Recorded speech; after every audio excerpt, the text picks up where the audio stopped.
우리 남성교회 표가 일당백인 것 같습니다.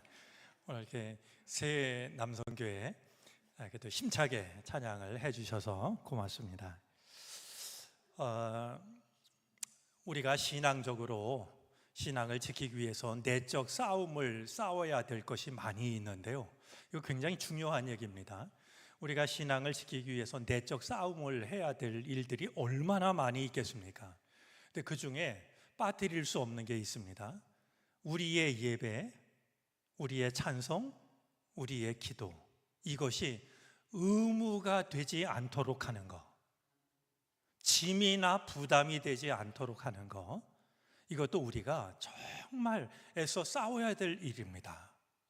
그러니까 습관적으로 예배하고 의무적으로 기도하고 이런 것이 아니, 그렇게 되지 않도록 우리가 한 번 예배를 드려도 오늘 찬송을 부르실 때 보니까 어떤 분은 이렇게 가슴에 두 손을 얹고 찬송하시는 분도 있고, 또 손을 가만히 들고 찬송하시는 분도 있고, 또 우리 교회 처음 오시는 분은 이름은 잘 모르고 맨 앞에 앉아서 이렇게 손 들고 찬송하시는 분 있어서 참 인상적이라고, 노란이 권사님 예배하는 모습을 보고 은혜를 받는다라는 그런 분도 있는데요, 그렇게 우리가 어떤 일을 하든지 그것이 의무가 되지 않도록, 그러니까 억지로 하는 게 되지 않도록, 이것이 우리가 신앙생활하면서 싸워야 될 내적 싸움 중에 굉장히 중요한 싸움입니다. 우리 좀 마음에 담아두고 우리가 찬송을 드릴 때에도, 또 예배를 드릴 때에도, 말씀을 들을 때에도 지금 말씀드린 것처럼 내적 싸움에서 지지 않을 수 있는 우리들이 되어졌으면 좋겠습니다. 제가 이번 걷는 기도를 드리면서 우리 교회에 대한 이런저런 생각들도 많이 했는데요, 이제 우리 교회에서 이 금요 기도에 부흥회를 할 필요가 있겠다, 이런 생각이 듭니다. 우리 금요 기도의 자리에 어느샌지 모르게 이렇게 보이지 않는 얼굴들이 참 많이 있고, 물론 우리들의 생활이 바쁘고 그렇겠지만 왠지 우리가 어떤 믿음의 힘을 잃어버리고 있는 거 아닌가, 이제 이런 생각이 마음에 이제 찾아듭니다. 정말 우리가 다른 예배 시간도 많이 있지만 이 금요 기도회는 일주일의 생활을 마치고 피곤하지만 새 힘을 얻기 위해서, 그리고 한 마음으로 기도하기 위해서 모이는 자리입니다. 이제 제가 한번 알려드릴 터인데요, 우리가 좀 힘써 모여서 이 금요 기도회가 정말 뜨겁게 살아나는 이 일을 위해서도 여러분들이 마음에 두시고 기도하셨으면 좋겠습니다. 제가 정말 바라는 것은요, 우리 정릉교회 교인들은 물론이고요, 이 인근에 사는 사람들 중에서도 내가 정말 하나님께 기도하고 싶다, 이런 마음이 드는 사람이 얼마든지 찾아올 수 있는 자리가 금요 기도의 이 자리가 되어야 한다라고 생각을 합니다. 이건 우리들만을 위한 게 아니고요, 우리 주변에 있는 사람들이 하나님에 대해서 정말 갈급해할 때, 목마른 사슴처럼 하나님을 찾을 때, 주일날 예배 시간에 나오기 아직은 어려워도 금요일 밤에 나와서 하나님 앞에 정말 눈물로 찬송하고 눈물로 기도하고 말이죠, 이걸 우리가 지켜나가는 일은 매우 중요한 일이라고 생각이 되는 것이죠. 우리가 좀 마음에 두고 기도했으면 좋겠고요, 우리 금요 기도회가 부흥할 수 있도록 우리 좀 이렇게 서로 마음을 모았으면 좋겠습니다. 어떤 사람이 하나님께 기도를 드립니다. 아마 성질이 급해가지고 이런저런 실수를 많이 했던 사람이겠죠. 그가 이렇게 기도했습니다. 하나님, 제 급한 성질 좀 고쳐주세요. 지금 당장이요, 라고 말이죠. 여러분들이 이 이야기를 들으면 어떤 생각이 드십니까? 내 급한 성격을 고쳐달라고, 지금 당장 말이죠. 아마 이런저런 생각을 할 수 있지만 사람이 익숙해진 것에서 벗어나는 게 얼마나 어려운 일인가. 나도 모르게 반복하고 있는 것에서 벗어난다라고 하는 것이 얼마나 어려운 일인가 말이죠. 아니, 급한 거 고쳐달라고 그러면서 지금 당장 고쳐달라고 하면 말이죠, 그게 고쳐지겠습니까? 하나님의 시간에 하나님의 방법으로 나를 고쳐달라고 하면 가능성이 있을지 몰라도 말이죠. 우리 구약 성경 중에 잠언 말씀이 있습니다. 잠언은 31장으로 되어져 있어서요, 가끔 교우들에게 여러분들이 성경을 읽을 때 잠언을 빠뜨리지 마세요, 이런 권면을 합니다. 오늘이 5월 2일 아니겠습니까? 그러면 내가 평소에 성경을 못 읽었다 할지라도 오늘 성경을 읽을 때는 잠언 2장을 읽는 겁니다. 이게 31장까지 돼 있어가지고요, 하루도 빠지는 날이 없습니다. 그러니까 꼬박꼬박 읽으면 좋지만 그렇지 못할 경우에도 이 말씀을 읽으면 이 말씀이 우리의 뭔가를 건네주는 이런 은혜를 경험할 수가 있게 되는 거죠. 여러분, 이 잠언할 때 이 잠자가요, 바늘 잠자입니다. 특별히 그냥 이 바늘이 아니라요, 대나무를 예리하게 깎아서 만든 바늘을 나타내는 말이 잠이라는 뜻입니다. 그러면 잠언이라는 말은 무슨 뜻일까요? 바늘이 우리를 찌르는 것처럼 말이죠, 우리를 정신 차리게 하는 그런 말씀들이라는 겁니다. 바늘이 우리를 찌르면 얼마나 이게 아프겠습니까? 그것처럼 무감각해진, 무디어진 우리를 찌르는 말이죠. 그런 말씀이 바로 잠언이라는 이 말 속에 담겨져 있는 겁니다. 이 잠언의 중요한 주제가 지혜로운 삶입니다. 지혜로운 사람, 지혜로운 삶. 어떻게 사는 것이 지혜로운 삶일까? 어떤 사람이 지혜로운 사람일까? 이것이 잠언이 우리에게 들려주는 아주 중요한 주제가 됩니다. 여러분, 살다가 내가 왜 이렇게 어리석을까? 내가 좀 지혜로우면 얼마나 좋을까? 이런 생각이 드시면은요, 잠언서를 열심히 읽으시면 큰 도움이 됩니다. 지혜는 지식과 달라가지고요, 하나님께서 우리에게 주시는 선물입니다. 지식은 학교에 가면 배울 수 있지만 지혜는 하나님께 구할 때 하나님이 주시는 선물이 되는 겁니다. 자, 그런데 우리 잠언서에서도 25장부터 29장까지는 히스기야 왕 때 솔로몬 왕이 모은 잠언 묶음입니다. 그 중에서도 26장, 오늘 우리가 읽은 26장은 지혜의 반대가 되는 어리석음에 대해서 말씀합니다. 여러분에게 지혜로운 사람이 되려면 어떻게 하면 되냐 하면 어리석은 사람이 되지 않으면 됩니다. 당연하지 않겠습니까?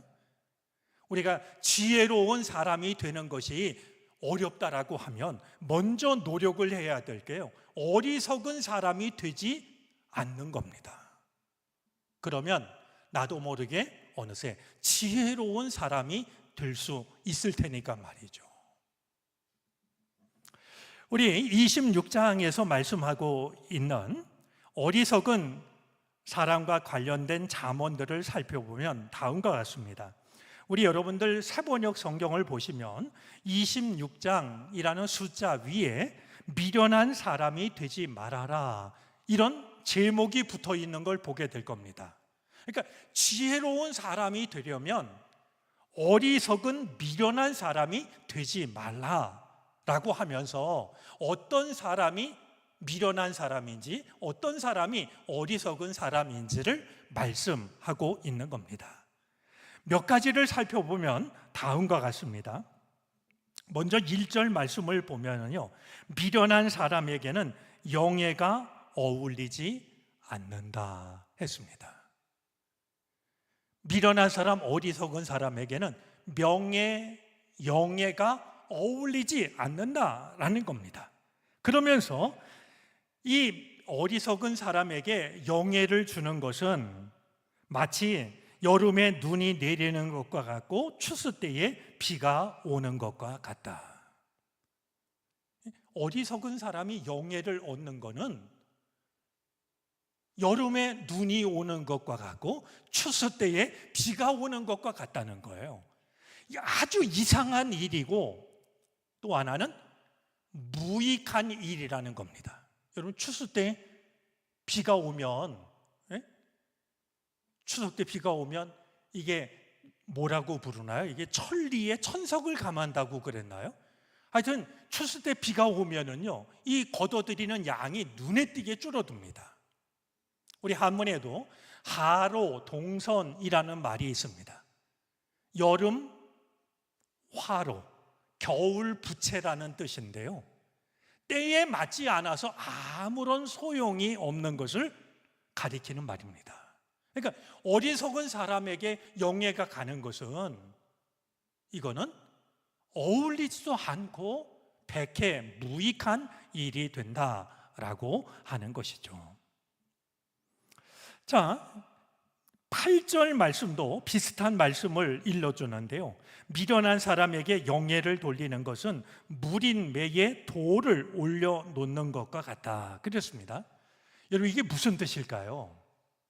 어리석은 사람을 칭찬하고 그에게 어떤 영예를 주는 것은 무린 매에다가 돌을 올려놓는 것과 같다 그랬는데, 돌을 올려놓는다라는 이 말은 원어로 보면 무슨 뜻이냐면 돌을 매다라는 뜻입니다. 그러니까 이 무린 매는요, 이제 거기다 돌을 이렇게 걸어가지고요, 우리로 말하면 새총처럼 이렇게 잡아당겨서 놓으면 이 돌이 날아가는데요, 어떤 자료에 의하면은 무려 200m도 날아간다는 거예요. 다윗이 골리앗을 쓰러뜨릴 때 썼던 게 무린매 아니겠습니까? 근데 어리석은 사람은 어떻게 하냐면 돌을 잘 날아가도록 돌을 놔야 되는데 이 돌을 묶어버려요. 그럼 이 돌이 날아가겠습니까? 날아가지 않고 오히려 엉뚱한 대로 돌이 향해 가지고 생각지 못한 사람이 다치게 된다는 거예요. 어리석은 사람이 영예를 누리는 것은 이제 생각하지 못한 사람을 다치게 만든다, 이런 이제 설명을 하고 있는 겁니다. 자, 3절 말씀입니다. 말에는 채찍, 나귀에게는 재갈, 미련한 사람의 등에는 매가 필요하다. 그러니까 미련한 사람에게는 영예가 필요한 게 아니라 매가 필요하다는 거예요. 참 당연하면서도 참 재밌다라는 생각도 듭니다. 어리석은 사람에게 영예를 주는 건 아주 위험한 일이고 무익한 일이고, 오히려 그에게 어울리는 것은 이제 매 혹은 막대기라고 말하고 있습니다. 자, 4절과 5절 말씀을 보면은요, 미련한 사람과는, 어리석은 사람과는 가능하면 말을 섞지 말라고 일러줍니다. 어리석음과 말을 섞으면 좋을 게 하나도 없다는 겁니다. 말할 만한 사람하고 말을 해야지, 어리석은 사람과 말을 하면 오히려 돌아오는 것이 유익하지 않다라고 이제 일러주고 있는 것이죠. 자, 6절 말씀입니다. 미련한 사람을 시켜서 소식을 보내는 것은 제 발목을 자르거나 폭력을 불러들이는 것과 같다.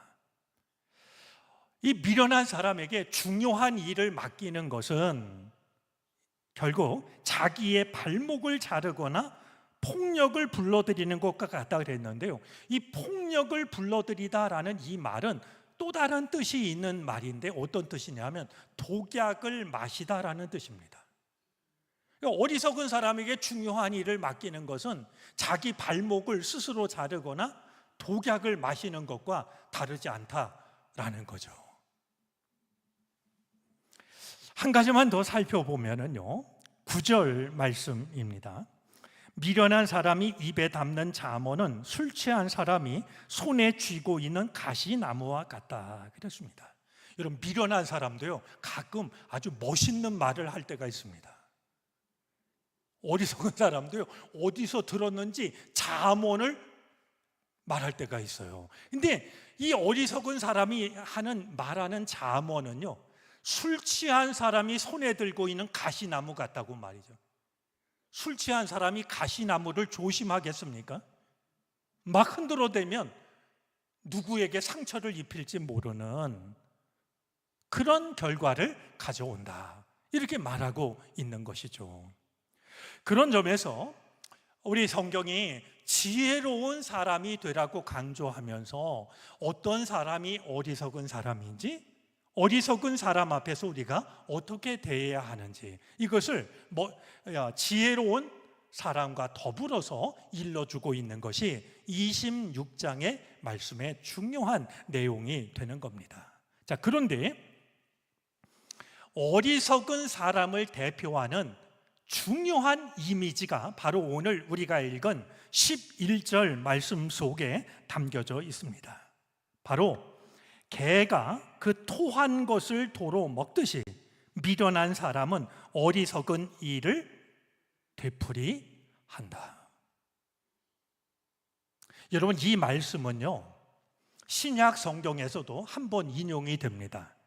베드로후서 2장 22절에 인용이 되는데요, 거짓 선지자들과 거짓 교사들을 경계하면서 그들이 이제 어떤 존재인지를 말씀하고 있는데요, 베드로후서 2장 22절 말씀 보면 다음과 같습니다. 다음과 같은 속담이 그들에게 사실로 들어맞았습니다.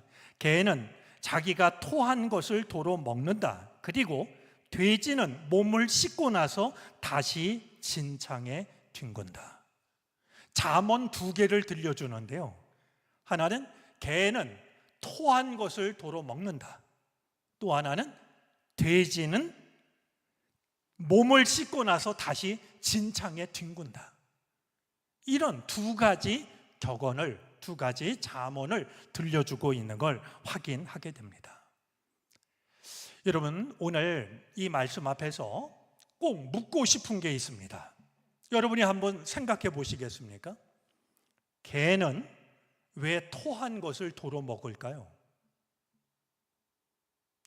먼저 한 가지 전제해야 될 게 있습니다. 여기 아주 개를 자식처럼 사랑하시는 분이 이 말씀을 들으면서 속으로 뭔가 좀 마음이 불편한 분들도 계실지 모르겠는데요, 성경이 쓰여지던 당시에는 개가 애완, 이런 반려동물 개념이 없을 때입니다. 그래서 지금 말하고 있는 개는 더러운 것을 상징하는 짐승으로 쓰여졌던 시대가 그런 시대니까, 아니 요즘같이 개가 귀한 시대에 왜 이런 말씀이 있나 불편해하지 마시고요, 이 당시에 쓰여졌던 그것을 떠올리면 될 것 같습니다. 자, 다시 질문으로 돌아갑니다. 개가 왜 토한 것을 도로 먹을까요?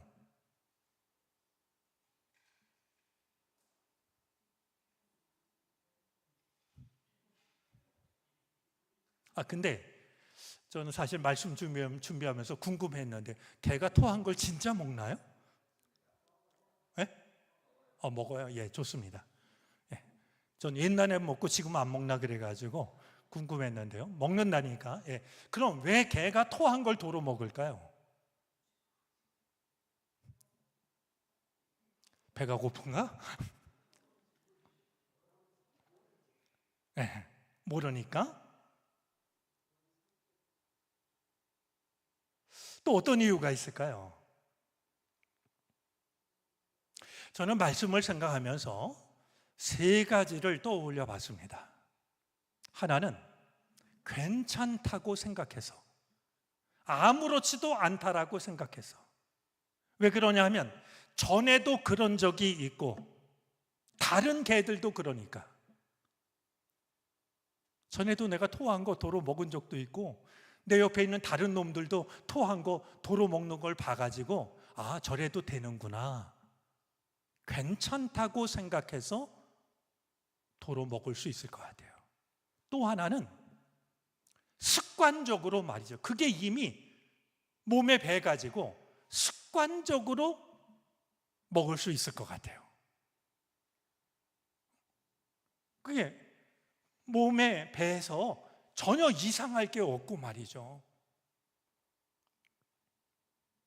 그런데요,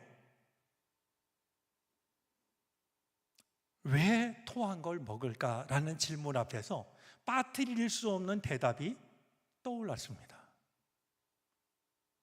좋은 게 있다라고 하는 걸 모르기 때문 아닐까?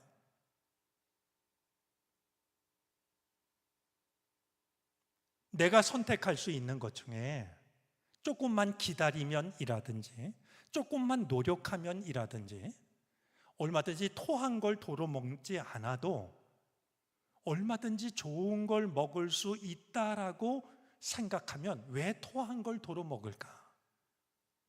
좋은 게 있다라고 하는 사실을 알지 못하기 때문에 자기가 토한 걸 아무렇지도 않게 습관적으로 먹는 게 아닐까 하는 생각이 들었습니다. 여러분, 이 질문은 다음 질문으로 이어집니다. 왜 우리는 같은 잘못을 반복하는 걸까요?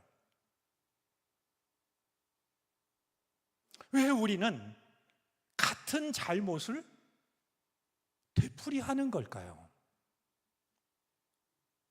개가 토한 것을 도로 먹는 이유와 다를 것이 없다라고 여겨집니다.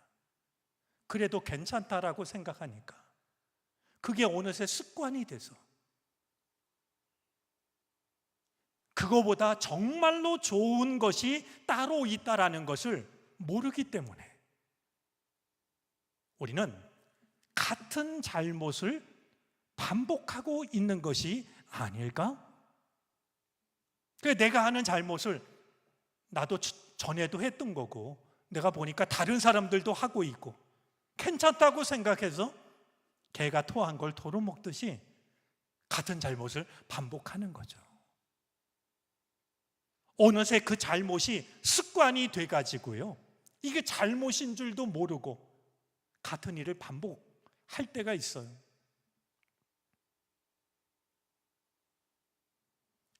우리 겨울에 눈이 오면 농촌에서 이 산으로 토끼 잡으러 올라가는데요, 토끼 올라가면 거의 잡아요. 어떻게 잡냐 하면 토끼를 쫓아가서 잡는 일은 불가능하고요, 토끼 발자국을 찾아가지고요 거기다 올무를 놓고 천천히 발자국을 쫓아가면은요 갔다 오면 토끼가 걸려 있어요. 왜 그럴까요? 이놈의 토끼가요 자기 발자국이 있는 대로만 가요. 왜 그럴까요? 아까 갔는데 안전했거든요. 가장 안전하다라고 생각하는 거예요. 왜 우리가 같은 잘못을 반복할까? 그게 편하고 익숙해져 가지고요. 그러나 빠뜨릴 수 없는 이유가 있는데 정말로 좋은 것이 있다라고 하는 것을 모르기 때문에 지금 내가 토한 것을 먹는 것이 내가 먹을 수 있는 것의 전부라고 생각하기 때문에 토한 것을 더럽다라고 여기지 않고 그것을 먹는 개처럼 정말 귀하고 좋은 것이 나에게 있다라는 걸 모르기 때문에 같은 잘못을 우리는 반복하고 있는 것일지도 모릅니다. 오늘 한번 우리가 우리의 삶을, 우리의 생각, 우리의 여러 가지 행동들, 왜 나는 같은 잘못을 반복하는 걸까? 이게 그냥 단순히 무시해도 좋을 일이 아니라 내가 같은 잘못을 반복하는 것은 토한 것을 도로 먹는 개와 다를 것이 없는 거구나. 그리고 그 이유가 괜찮다고 생각해서 나도 모르게 뭔가 마음에 밴 습관 때문에 정말로 좋은 것이 따로 있다는 것을 모르기 때문에 반복하고 있는 거 아닐까? 나 자신에게 질문해 보았으면 좋겠습니다. 그래서 토한 것을 도로 먹는 이런 어리석은 개, 오늘 말씀에 나오는 개와 같은 그런 삶이 아니라 같은 잘못을 반복하지 않고 정말로 좋은 것을 사모하고 그것을 찾고 그것을 누릴 수 있는 그 믿음의 길을, 그 인생의 길을 걸어가는 우리들이 되어졌으면 좋겠습니다. 우리의 인생이, 우리의 믿음이 내가 토한 것을 도로 먹는 거기에 머무르는 인생이 아니라 가장 좋은 것, 하나님께서 당신의 자녀들에게 주시는 가장 귀한 것을 누릴 수 있는 그런 우리들의 믿음, 우리들의 삶이 되어지기를 바랍니다. 기도하겠습니다.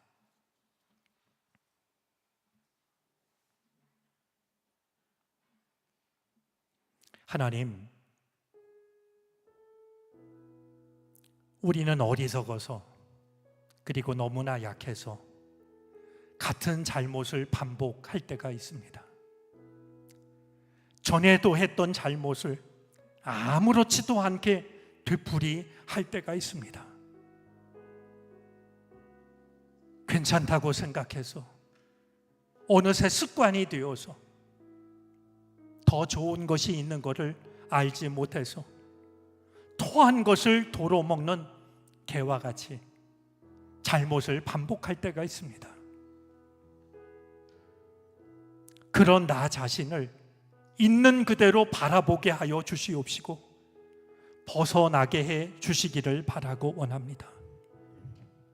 우리의 인생이, 우리의 믿음이 토한 것을 도로 먹는 인생 되지 않게 하여 주시고 토한 것을 도로 삼키는 믿음이 되지 않게 해 주시기를 간절히 바라고 원합니다. 오늘도 우리는 주님 앞에 나와왔습니다. 나도 모르게 반복했던 그 모든 잘못으로부터 벗어나는 시간이 되게 해 주시기를 바라고 원합니다. 찬송 부를 때 마음을 담아 찬송하게 하여 주시옵시고 기도를 드릴 때 간절함으로 기도할 수 있게 해 주시옵소서. 어찌 우리들의 마음만으로 가능하겠습니까? 성령께서 한 사람 한 사람에게 임재하여 주시사 하나님의 영광을 마음을 다해 찬양하게 하여 주시고 하나님께 드리는 기도를 간절함으로 바칠 수 있게 하여 주시옵소서. 이 밤 주님 앞에 홀로 서게 하여 주시옵시고 나를 만나시는 하나님의 거룩하신 임재를 경험할 수 있도록 우리를 도와주옵소서. 예수 그리스도의 이름으로 기도를 드립니다. 아멘.